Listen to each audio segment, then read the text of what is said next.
Hello everyone, welcome back to my channel Education Hub. So today's video is about the both स्तर का शिक्षण means understanding level of teaching. In a previous video we have learned about the memory level. अगर बच्चे का memory level strong नहीं है, उन्होंने कभी वो मेमोरी लेवल पे वर्क ही नहीं किया, तो ये वाला लेवल पॉसिबल नहीं है.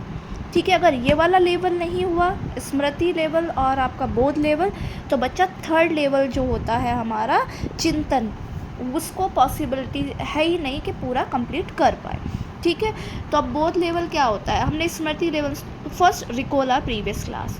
इन our previous class we have discussed about memory level, that is rote learning, जो हमारी किस बारे में बताती है, हमें रटने की पावर के बारे में. क्या हमारे अंदर एक पावर होती है, किसी भी चीज़ को रट लो, बट समझना इज़ इम्पॉर्टेंट. सो ये लेवल हमें यही चीज़ बताता है, दैट अंडरस्टैंडिंग जो होती है दैट इज़ इम्पॉर्टेंट. तो किसी भी चीज़ को पहले समझो. हम ये चीज़ हम अपने ऊपर भी अप्लाई कर सकते हैं. We are the teachers, so we can apply this thing on our self, that if we are going to read, we are learning something, we are memorizing something, so we can first of all we should understand. सबसे पहले हमें क्या करना है, समझना है किसी भी टॉपिक को. जो भी टॉपिक हम पढ़ रहे हैं, like suppose four tenses are there, teaching levels are there, and any like किसी भी चीज़ का उपागम्स है, लाइक टीचिंग्स के. अभी यहाँ पे हम चिंतन पढ़ रहे हैं, तो अगर हमारे पास में कोई भी क्वेश्चन है, कोई भी टॉपिक है, तो सबसे पहले हमें क्या करना है, उसको समझना है according to this level of teaching. सबसे पहले इम्पोर्टेंट क्या है, अंडरस्टैंडिंग. पहले समझो और फिर उसको क्या है, समझने का मतलब क्या है, कॉन्सेप्ट को टीचर पहले क्लियर करता है in front of student. Teachers के थ्रू बच्चे उस इंफॉर्मेशन के थ्रू उस टॉपिक को उसे अंडरस्टैंड करते हैं, समझते हैं, रटते नहीं, समझते हैं क्यों है, कैसे है, कहाँ यूज़ कर सकते हैं. ठीक है, तो इसमें क्या होता है, teacher asked the question to the students, and जो बच्चे हैं, जो स्टूडेंट्स हैं, they give the reasons whatever it is having the reason. Suppose in our previous class, in our smriti level, I gave you an example of the equation of water, that is H2O. ठीक है, तो हम बच्चे ने क्या था, सुना था और रट लिया था. यहाँ पे बच्चा क्या है, टीचर उससे क्वेश्चन पूछता है that the equation of water is H2O, why it is, ये क्यों है, what is the reason behind it. Reason बताओ कि H2O ही क्यों है, H3O क्यों नहीं है.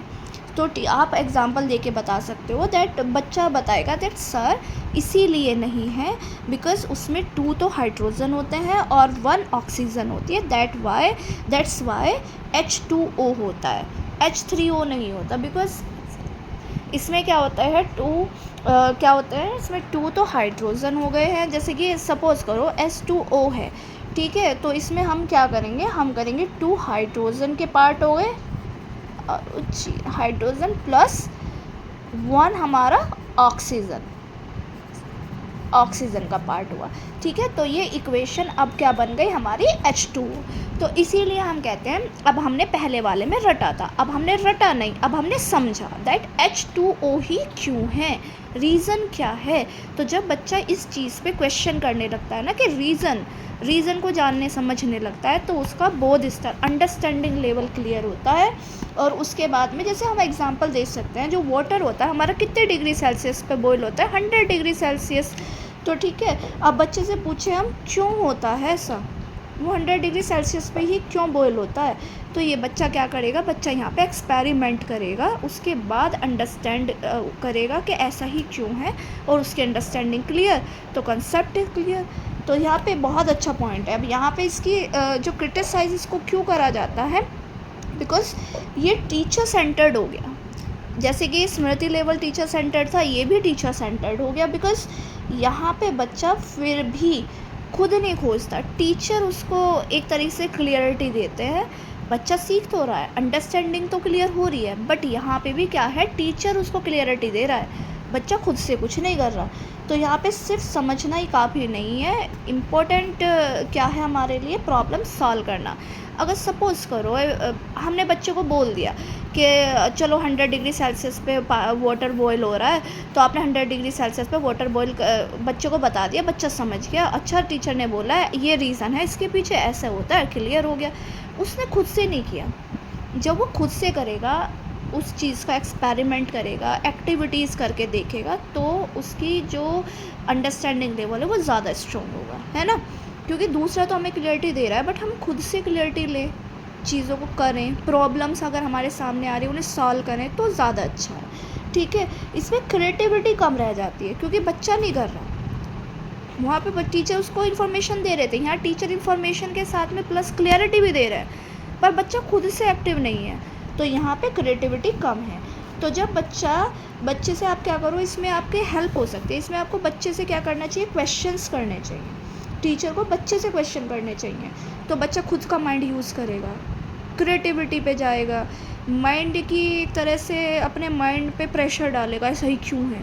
क्योंकि every time I am asking question to my student, मैं तो हमेशा पूछती हूँ कि अगर सपोज़ करो आपने यहाँ पे ये आर्टिकल यूज़ किया, because I am English teacher, so I always ask question to the student, अगर ए ही आर्टिकल यूज़ किया, क्यों किया, रीज़न बता दो। द आर्टिकल यूज़ किया, क्यों किया। हमने माना that your answer is correct, बच्चे बोलते हैं मैम आंसर तो करेक्ट है, तो हम उससे यही चीज़ बोलते हैं, अगर आंसर करेक्ट है तो रीज़न भी तो पता होना चाहिए ना, रीज़न क्या है इसके पीछे, है ना। क्योंकि बच्चे तो चैट जीपीटी करके ला रहे हैं आजकल सबके। अब बच्चों को ग्रुप डिस्कशन कराओ, मतलब उनको ग्रुप स्टडी, ग्रुप एक टॉपिक दे दो कि इस पर डिस्कशन करो, this is your topic, have some discussion on it, we will discuss that. And ना एग्जाम्पल उनको कैसे दो, लाइफ से related example, like water boiling था हमारा, different type of examples are there, ठीक है, यू कैन गिव, ठीक है। तो this is understanding level of teaching. So now I hope that it is clear to all of you, like the Smriti star, memory level and the understanding level, both the topics are clear to you.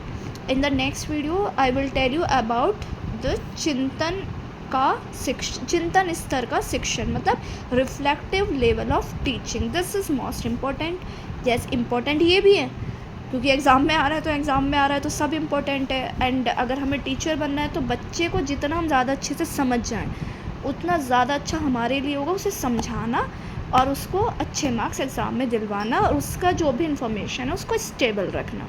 So this is our responsibility, ठीक है। So bye bye, take care and wait for my next video, that is reflective level of teaching. Bye bye, take care.